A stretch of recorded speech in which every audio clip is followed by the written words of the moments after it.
वेद व्यास भगवान की जय। बोलिए भगवत्पाद आद्य श्री शंकराचार्य भगवान की जय।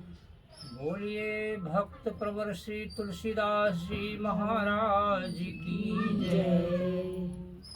बोलिए श्रीमद् भगवद गीता मैया की जय। श्रीमन्नारायण नारायण नारायण, श्रीमन्नारायण नारायण नारायण, भजमन्नारायण नारायण नारायण, भजमन्नारायण नारायण नारायण, लक्ष्मी नारायण नारायण नारायण, लक्ष्मी नारायण नारायण नारायण, लक्ष्मी नारायण नारायण नारायण, लक्ष्मी नारायण नारायण नारायण, बद्री नारायण नारायण नारायण, बद्री नारायण नारायण नारायण। बोले श्री लक्ष्मी नारायण भगवान की जय। बोले आनंदेश्वर महादेव की जय। आज उत्पन्ना एकादशी, इसके पहले कौन थी? देवोत्थानी एकादशी। देवोत्थानी एकादशी को हम लोग चर्चा किए थे। उस दिन विष्णु भगवान शयन से जाग जाते हैं और उनकी देख रेख में सारे विश्व का मंगलमय कार्य प्रारंभ होता है। लेकिन ये भगवान विष्णु को जो काम दिया गया है, ये किसी ने दिया होगा कि अपने आप करने लगे? इस मन में ध्यान नहीं आता है। भगवान को, विष्णु को ये काम किसी ने दिया कि अपने आप करने लगे? दिया होगा, किसी ने दिया होगा। तो किसने दिया? जय हो। भगवान शिव।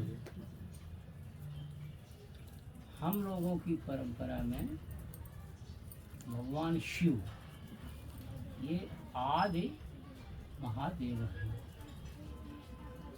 और न इनका कोई आदि है न कोई अंत है।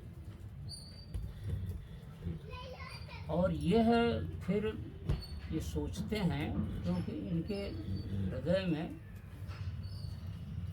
ऐसा भाव है कि दुनिया आनंद से रहे, ये किसी को दुखी नहीं देखना चाहते। तो इन्होंने क्या किया कि सबसे पहले ब्रह्मा जी को अपने मन से कहा, एको अहम बहुश्यामा। इनको याद होगा, आप लोग याद करेंगे। हम अकेले हैं, हम बहुत हो जाएं। अब देखिए, वही ध्यान हम लोगों का भी है। अभी एक बच्चे को अकेले छोड़ दीजिए और 2-4 बच्चे और कर दीजिए, तो बच्चा किसमें ज़्यादा खुश रहेगा? 2-4 बच्चे। अकेला बच्चा कभी खुश नहीं रहता, या तो माँ बाप से खेले या खिलौनों से खेले। लेकिन सबसे ज़्यादा प्रसन्न वो कहाँ रहता है? अपनी उम्र के बच्चों में। अगर ध्यान करिए तो हम लोग तो माँ हैं, सब लोग ध्यान से देखिए तो बच्चा जब छोटे बच्चों को देखेगा वो प्रसन्न हो जाएगा। तो अपने जैसे लोगों को पा करके इस सृष्टि में आनंद क्या होता है? बढ़ता है। आनंद रहता है, वो बढ़ता है।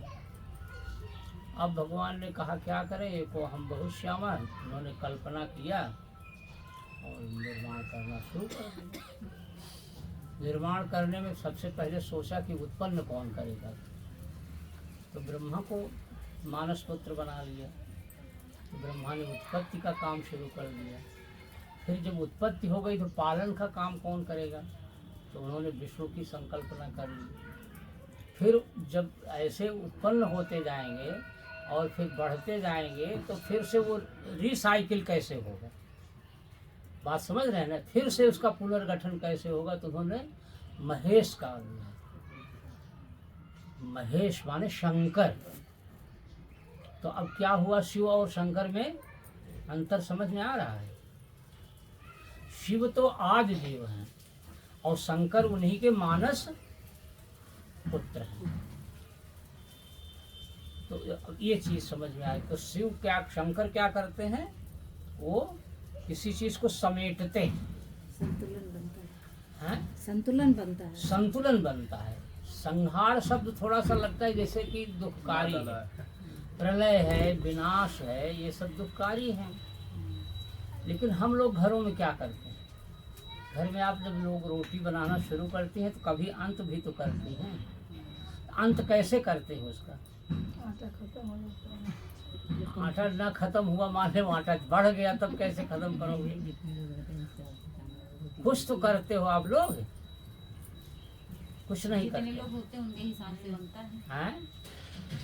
अरे खा के उसको हम बराबर कर देते हैं। हाँ, हम ही खा के बराबर कर देते बनाते हैं, भी हम ही हैं और हम ही खाते भी हैं। तो इस तरह से भगवान क्या करते हैं, उत्पन्न करते हैं, पालते हैं, फिर अपने में ही समेट लेते हैं। अब जो प्रक्रिया शुरू में होती वही प्रक्रिया आज भी रहती है। आज कैसे क्या करते हैं, हम लोग दिन भर जागते हैं तो जागने में तरह तरह का काम करते हैं, और जागने के बाद क्या करते हैं, सोते हैं। अच्छा, सोते हैं चाह करके कि जबरदस्ती भी सो जाते हैं, अपने आप सो जाता है आदमी। बात ही करिए ना, बहुत मूल बात भी बताना चाहिए। आप अपने आप सोते हो कि सोने के लिए मजबूर हो? अपने आप तो नींद आ जाती है अपने आप। नींद जब आती है, कभी-कभी तो नहीं, नींद जबरदस्ती क्यों होता है कि आप सोना बताइए, है, सोना है। आप चाह करके सोचते हो कि सोने के लिए मजबूर हो? दोनों में दो बातें हैं। जी। तो क्या है, अपने आप सो जाते हैं, हैं? अपने आप। अपने आप सोचते हैं इसलिए कि सोने के लिए मजबूर हैं। अगर आप नहीं सोएंगे तो क्या परिस्थिति बनेगी?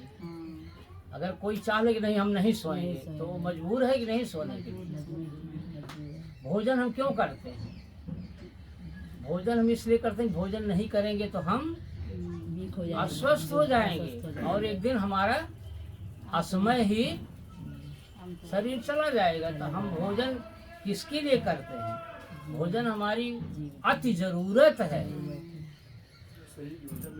यही हम भी समझिए कि हम नींद में जाते हैं। अच्छा, कोई कह दे कि हम आपको सारी दुनिया का राजा बना देंगे, बहुत ध्यान से सुनिएगा इस बात में। भगवान शंकराचार्य निश्चलानंद जी हैं, उनके मंच पर जो बात हो रही है वो बात आज हम उठा रहे हैं। आप लोगों को कह दिया जाए भाई किसी एक को कि मैं पूरे इस दुनिया का आपको राजा बना दूंगा, सारी संपत्ति, इंद्र की संपत्ति, ब्रह्म सब आपकी हो जाएगी, आप सोइएगा नहीं, कभी सोने नहीं देंगे, ये हो ही नहीं तो कोई मानेगा? हैं? देखिए, अपना जवाब कैसे आप विचार करिए, विचार करना सीखिए। हमारे लिए सोना जरूरी है कि संपत्ति जरूरी है? सोना जरूरी है। अब देखिए, माने संपत्ति सोने के आगे बेकार। परिवार। कह दिया जाए कि आपको सुंदर विष्णु भगवान जैसा आपको पति मिल जाएगा और विष्णु भगवान के जैसे पुत्र हैं वैसे जैसा पुत्र मिल जाएगा, लेकिन सोने नहीं दिया जाएगा, तो क्या करोगे? कंप्रोमाइज करेगा फिर नहीं सोएगा, और क्या। कैसे? सोना तो पड़ेगा ही। नहीं सोएगा तो पागल नहीं हो जाएगा? एक दिन तो नहीं होता है, एक दिन तो इंसान एवॉइड नहीं, किसी दिन नहीं सोने दिया जाएगा, आपको ये सब मिल जाएगा, सोने ही नहीं दिया जाएगा। नहीं तो सोएगा तो इंसान। सोएगा। सोएगा जरूर, सब छोड़ देगा। नहीं चाहिए लेकिन सोना। अब बताइए, देखिए आपके पास कितनी बड़ी संपत्ति है। अब विचार से निर्णय लीजिए, आपके पास सोने की जो नींद आती है सोने के लिए, ये संपत्ति है कि नहीं है? सबसे बड़ी संपत्ति। सबसे बड़ी संपत्ति। सब बेकार है फिर तो। संपत्ति सबसे बड़ी आपकी क्या है? नींद। भूख लगना, अपने आप श्वास आना जाना, बोलने की शक्ति अपने आप आना, ये कितनी बड़ी संपत्ति हमको लेकर के आए हैं। ये हैं संपत्तियां कि नहीं? अच्छा, पता नहीं चलता, सरलता से सब मिली हुई हैं, इसलिए हम उसको वैल्यू नहीं करते। अब यही देखिए, परिवार में हम परिवार को वैल्यू उतना नहीं देते हैं जितना किसी अन्य को देते हैं। जबकि वो सरलता से चूंकि मिला हुआ है ना, बड़ी व्यवहारिक बात फिर आ रही है सामने। रोज परिवार से झगड़ा करेंगे, लेकिन वो परिवार क्यों मिला है, झगड़ा करते हैं इसलिए कि वो सरलता से प्राप्त है। और जब वही नहीं प्राप्त होता तो विक्षिप्त हो जाता है व्यक्ति। हाँ, जिनके 2-2 4-4 भगवान ने कृपा से पुत्र पुत्रियां दिया है और जिसको नहीं दिया है, तो लोग कितना साधु संतों के पास दवाई कराते कराते फिर ईवीएफ कराते हैं, फिर वो सेरोगेट मदर लेते हैं, क्या गोद लेते हैं। तो एक भजन है ना तुलसीदास जी की ने कि साधन धाम विविध दुर्लभ तन मोहि कृपा कर दीन्हो, हरि तुम बहुत अनुग्रह। और यहाँ जब हम क्या करते हैं, हम तुलना करते हैं अगल बगल अपने जीवन में, और उस तुलना में जब हमको कोई चीज़ कम होती है तो हम क्या होते हैं, दुखी हो जाते हैं। और जबकि दुनिया की सबसे बहुमूल्य संपत्ति पहले से ही देकर भगवान ने यहाँ भेजा है, और जो हमको मिला है वह हमारे पूरे प्रारब्ध की कमाई से मिला है, तो हम फिर दुखी क्यों रहते हैं। दुख का कारण ढूंढिए, कोई बताइए, आप लोग कोई बोलिए, दुख का कारण क्या है। इच्छाएं, अगर आप इच्छाएं अपनी आप जितना कंट्रोल कर सकते हैं आप कंट्रोल करिए, तो कितना खुश रहेंगे आप। इच्छा होना बुरी नहीं है, इच्छा तो होगी, इच्छा होगी, लेकिन वो इच्छा ना हो जिससे हमें दुख पहुँचे, जिससे हमें दुख। जी सही बात। और इच्छा करनी चाहिए बिना इच्छा के, क्योंकि भगवान ने इच्छा की है। स ऐच्छत, आपके लिए आप याद वेद की बात कर रहे हैं, स ऐच्छत, उसने क्या किया, इच्छा किया। तो एको अहम बहुत श्यामा, तुम जरा और खिसक जाओ तो उस जगह उसको मिल जाएगी। और नहीं तो कोई चीज बोरा बोरी हो, कोई चीज एक और ले बिछा दो। स ऐच्छत, कोई कठिन बोल भी नहीं रहा हूँ, तो आप लोग इसको समझ लो। स माने उसने, माने कौन, परम पिता परमात्मा ने। तो जब उसने इच्छा की करेंगे, लेकिन इच्छा करनी कैसी चाहिए, जो अपनी सीमा, किसी से तुलना नहीं करनी चाहिए। अब इसका अब देखिए, अब भगवान की कथा यहाँ शुरू कर देंगे।